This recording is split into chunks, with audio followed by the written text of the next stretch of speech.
একবার বাদ দিয়ে দ্বিতীয়বার যখন 3 মাসের ভিতরে চিনি বাড়িওয়ালির বাড়িতে ইলিশ মাছ চুরি করে খাওয়ার মতো চূড়ান্ত পর্যায়ের অপরাধটা করে ফেলছিল, ঠিক তখনই সিদ্ধান্ত নিয়েছিলাম যে বাড়িটা আমি চেঞ্জ করব। কারণ বাড়িওয়ালি আমার ফেসবুক আইডি জানে না, অপকর্মগুলো যে আমি অকপটে স্বীকার করি এটিও বাড়িওয়ালি জানে না। ওনাকে কখনো সরি বলা হয়েছে, কখনো হয় নাই। তো যাই হোক, বিড়ালটাকে উনিও আমার ভালোবাসে ফেলছে।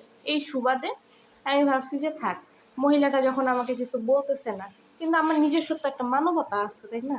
আমি তো বাড়িটা এইভাবে এর জন্য তো আমি মানুষের ক্ষতি করতে পারি না গাইস। হ্যাঁ ঠিক আছে, তো সব তো আমার বাবা, সব আমার দোষ।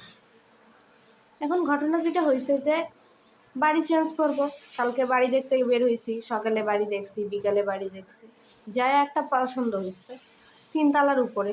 কিন্তু দেখলাম যে আশেপাশে ব্যাপক খোলামেলা, বাতাস সুন্দর, আলো সুন্দর, কিন্তু এ বের হয়ে যাওয়ার চান্সটা বেশি।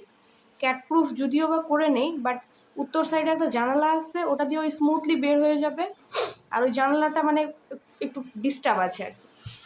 তো বাড়ি তো ধরেন যে এরে নিয়েই আমি দেখতে যাই, অলওয়েজ আমি একে প্রাধান্য দিই। কেন যে একে নিয়ে যদি বাড়ি দেখতে যাই তাহলে আমি বুঝতে পারি কোথায় অসুবিধা হবে, কোথায় সুবিধা হবে, এর জিনিসপত্র রাখার ব্যাপার আছে, এর একটু হাঁটাহাঁটি করার ব্যাপার আছে। তো এখন বাড়িওয়ালি কেমন করে জানি, বাড়িওয়ালির কোনো একটা লোক দেখতে পাইছে যে আমরা বাড়ি খুঁজতেছি। ইন্নানিল্লাটা ওইখানেই হয়েছে। থাক, তোমার জন্য হয়েছে, আমি কিছু বলছি? আমি খালি ছিল। আচ্ছা থাক, তো তোমার বিষয়ে আমি কিছু বলি না বাবা, সব দোষ আমার, তোমার কোনো দোষই নেই। তুমি এটা ভদ্র ছেলে, ভদ্র বিলাই। এখন যেটা হয়েছে গাইস, বাড়িওয়ালার লোকজন তো দেখে ফেলছে ওনার এক ভাই যে বাড়ি আমরা খুঁজতেছি। সন্ধ্যাবেলা হঠাৎ করে চায়ের দাওয়াত পাইলাম উপর তলায় বাড়িওয়ালির রুম। আমি জানি আমি কেন চায়ের দাওয়াত পাইছি, গেলাম, এরে নিয়েই গেছে। বলছে তুমি বাড়ি ছাড়ার প্ল্যান করতেছো, কোনো সমস্যা হয়েছে কি? অতি ভদ্র মানুষের ব্যবহার ভদ্র হবে, এটা স্বাভাবিক। সবার ব্যবহার তো এর মতো হবে না গাইস, গাদাটের মতো তো হওয়ার কথা না।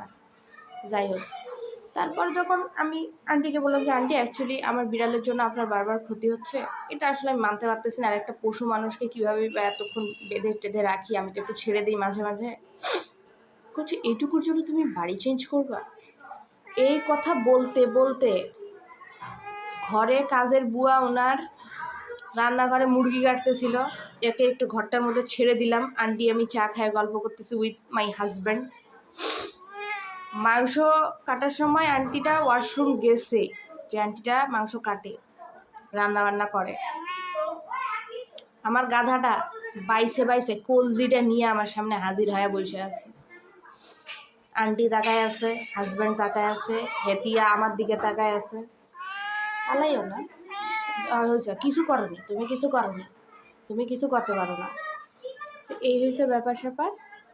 বাড়ি বোধহয় ছাড়তে হবে, এবার খুঁজতেছি। নতুন বাড়িতে নতুন ব্লগ দেখতে পাবেন। আল্লাহ হাফিজ। আর কিছু বিস্তারিত তো বলার দরকার নেই, বুঝতেই পারছেন কি অবস্থায় আছে। তুমি কিছু করো নাই, আর আমি করছি। হ্যাঁ হ্যাঁ, আমি করছি, সব আমার দোষ। হ্যাঁ।